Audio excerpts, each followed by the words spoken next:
안녕하세요, 달링입니다. 오늘은 공감 능력에 대한 얘기를 해볼까 해요. 제가 오래전부터 다루고 싶었던 주제인데 중요한 주제일수록 제가 끄집어내는데 굉장히 시간이 많이 걸리는 것 같아요. 근데 사연이 왔거든요. 사연 먼저 읽어볼게요. 달링님, 교제 1년, 남친은 착하고 좋은 사람입니다. 그런데 제가 직장에서나 어렸을 때 상처받은 일을 얘기하면 예민하다고 하거나 제가 잘못 대응했다는 식으로 반응해서 되려 상처를 받고 당황 중입니다. 제가 웬만해서 부정적인 얘기를 안 하는 편이어서 정말 맘속에 있는 상처만 두어 번 말했는데 남친 반응이 큰 상처로 돌아오네요. 제가 궁금한 점은 남자의 공감력이 이렇게 부족한 게 정상인지, 일반적으로 다들 이 정도의 갈등은 겪고 지내는 것인가, 제가 너무 상처를 잘 받는 사람인 건가, 뭔가 바로잡고 싶은데 문제가 이 사람인지 나인지 감이 안 와요. 도와주세요. 남녀 불문, 많은 달링들의 고민이죠.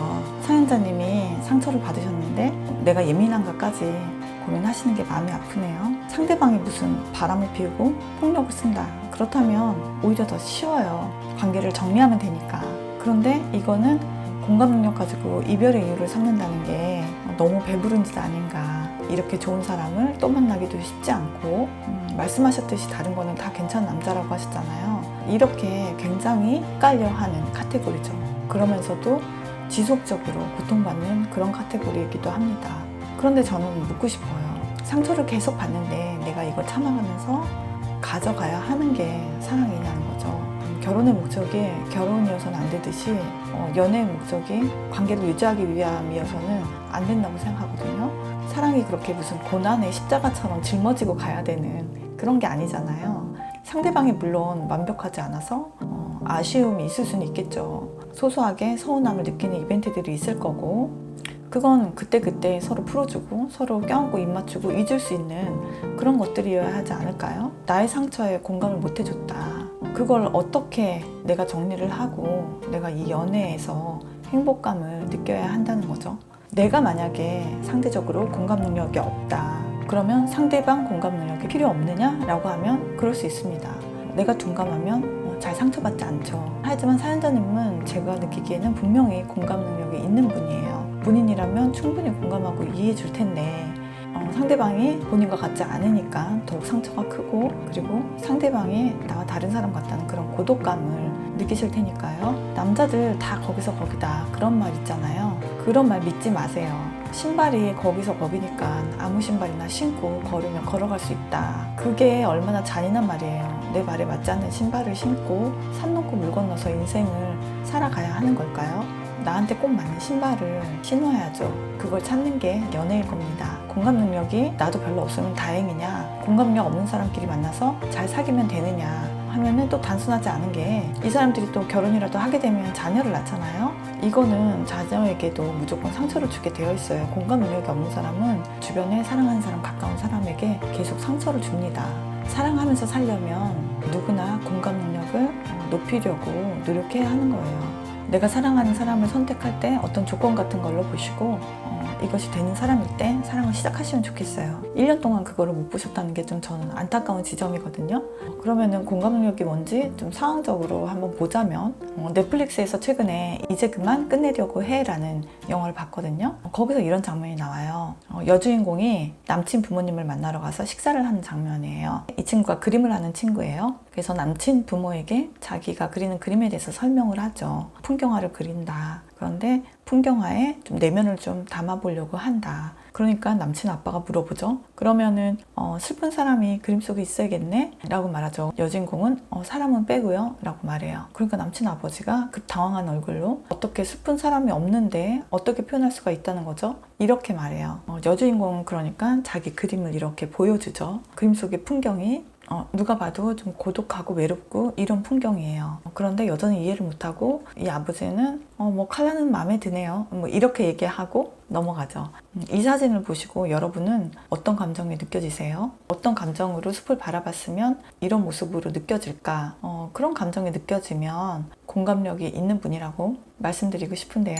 공감 능력이 뭐냐 하면 또 이게 종류가 좀 있어요. 공감 능력을 일단 세 가지로 분류해 볼 수 있거든요. 첫 번째는 상황적 공감 능력이에요. 이거는 협상 같은 거 할 때 필요한 능력이죠. 내가 집을 파는 공인중개사면 집을 보러 온 사람이 좀 집을 사고 싶다는 마음이 확 들 수 있게끔 센스 있게 커피 향을 퍼뜨려 놓고 상대방이 그러면 집에 대해서 편안함과 친밀감을 느낄 것이야 라고 예측을 해보는 거, 이런 것도 어떤 상황적인 공감 능력이에요. 이게 나쁘게 작용하면 내가 만약에 고문관이라면 상대방이 내가 어떻게 고문하면 가장 아플지를 너무 잘 알고, 그리고 가장 아픈 방식으로 고문을 하게 되겠죠. 이렇게 악용하는 사람들도 분명히 있을 거예요. 어떤 상황에서든지. 이런 게 감정 쏙 뺀 공감 능력입니다. 아까 말씀드렸듯이 그 공감 능력의 감정은 100%가 아니라는 거죠. 그리고 두 번째는 감정적 공감 능력이에요. 그러니까 상대방의 감정을 내가 느끼는 것처럼 혹은 그 이상으로 과도하게 느끼는 거죠. 흔하게 아이가 넘어졌을 때 부모의 반응, 애가 넘어져서 어디가 다 까진 것 같을 때 부모가 막 패닉이 돼서 소리를 지르면서 본인이 막 거의 막 울다시피 하는 그런 반응을 보이는 경우가 있잖아요. 이런 거는 본인한테도 아이에게도 전혀 도움이 되지 않는 반응이죠. 직업군에 따라서 의사나 뭐 심리상담사 같은 경우에 공감이 필요한데 매번 완전히 감정이입을 해버리면 버틸 수가 없잖아요. 외과 의사인데 극심하게 환자의 고통을 느껴버리면 팔이 막 부러져 있는데 의사가 쓰러져서 진료를 할 수 없지 않을까요? 그래서 이런 직업군에 있는 사람들은 일부러 감정이입을 조금 의도적으로 차단하는 자기 방어 기제가 있겠죠. 그래서 우리가 병원 갔을 때 유난히 냉랭하고 차갑게 의사나 간호사가 느껴질 수도 있어요. 그 다음에 세 번째는 이제 이게 바로 우리가 모두 지향하는 그런 공감 능력인데요. 연민적인 공감 능력이에요. 이거는 이해가 깔린 공감이죠. 저 사람의 그 상황 속의 감정, 그거를 공감을 하면서도 내가 도움을 주려는 방법을 함께 생각하는 거예요. 아주 이상적인 공감 능력인 거죠. 우리가 사랑하는 사람한테 기대하는, 이게 되면 모든 얘기를 나눌 수 있고 지지받는다는 신뢰가 생기죠. 그러니까 우리 모두와 사연 주신 이 달링님은 이 세 번째 공감 능력에 대해서 기대하고 이야기하고 있는 거죠. 우리끼리 이렇게 먼저 정의를 해놓자고요.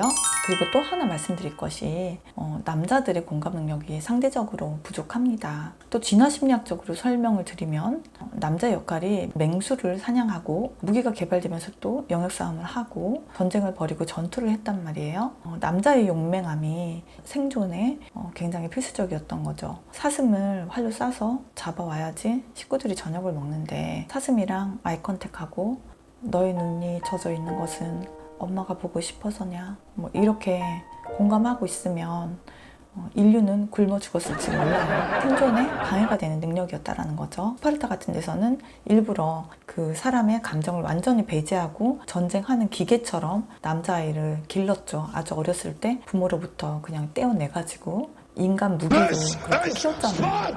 이렇게 남자의 공감 능력이 떨어지는 것은 상대적으로 남성성의 상징인 공격성, 폭력성이 좀 높다라고 볼 수도 있다라는 거죠. 근데 이거 한번 잘 생각해 보셨으면 좋겠어요. 남자의 폭력성이 나쁜 것만은 결코 아닙니다. 그 폭력성이 내 여자, 내 가족을 보호하기 위해서 반드시 또 필요하죠. 집에 도둑이 들어왔을 때 방망이라도 휘두르려면 그런 공격성이 필요한 거잖아요. 수백만 년 동안 작동해온 남성 호르몬의 역할이 불과 100년, 200년 사이에 무용지물이 되다시피 했는데 이 갭을 극복하려면 어떻게 해야 할까? 이게 어떤 남자뿐만 아니라 여자도 같이 안고 가야 하는 숙제 같아요. 여자도 테스토스테론이 좀 높은 여성은 공감 능력이 떨어집니다. 어쨌거나 수백만 년 동안 사냥하면서 남성들 호르몬과 핏줄 속에서 삭제되다시피 했던 공감 능력이 현대에는 츤데레라고 최고의 사랑꾼의 표상이 되었다라는 거죠.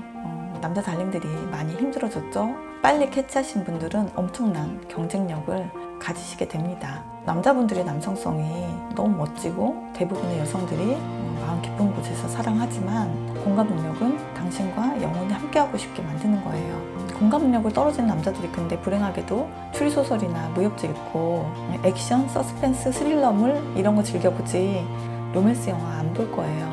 그러니까 딱 자기 경험만큼만 공감 능력이 생기고 마는 거죠. 인문학이나 고전소설들, 로맨스 영화 같은 것들 보면서 계속 많이 생각하고 대화해야 될 거예요. 그리고 일기를 쓰거나 글을 쓰는 것도 굉장히 좋은 방법인 것 같아요. 그런데 남자들이 여자들에게 공감하는 또 방식이 있습니다. 감정적 공감, 흔히들 생각하시는 그랬구나, 이거를 못하는 대신에 여자가 얘기하는 것을 자기가 해결해 주려고 합니다.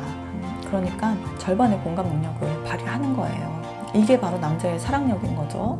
또 이런 노력을 한 남자라면 그 사람의 마음을 캐치해 주시기 바랍니다. 부족한 감정 공감 부분은 키워나갈 수 있게 이제 이야기하셔야 하고 오랫동안 행복하게 잘 지낼 수 있는지 판단하셔야 되는 부분이죠. 네가 예민하다고 그냥 쉽게 말해버리는 사람 고쳐서 사랑할 수 있을지 잘 생각해 보셔야 합니다. 사랑은 무슨 숙제나 멍해가 아니잖아요.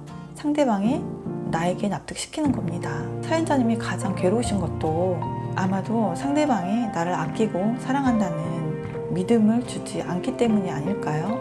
문소리 씨 나오는 이창동 감독의 오아시스란 영화 보셨나요? 거기서 여주인공 공주가 방 벽지에 비치는 나뭇가지를 굉장히 무서워합니다. 마지막 장면에서 설경구가 경찰서에 잡혀있는 상황에서 갑자기 미친 사람처럼 뛰쳐나와서 나무에 올라가서 그 나무를 잘라줍니다. 남자의 공감은 이렇게 행동력이 있습니다. 그랬구나 이렇게 하는 것보다 어떻게 보면 100배 더 멋있죠. 디테일은 떨어져도 이거는 정말 찐사랑입니다. 당신은 사랑꾼을 만나고 있습니까?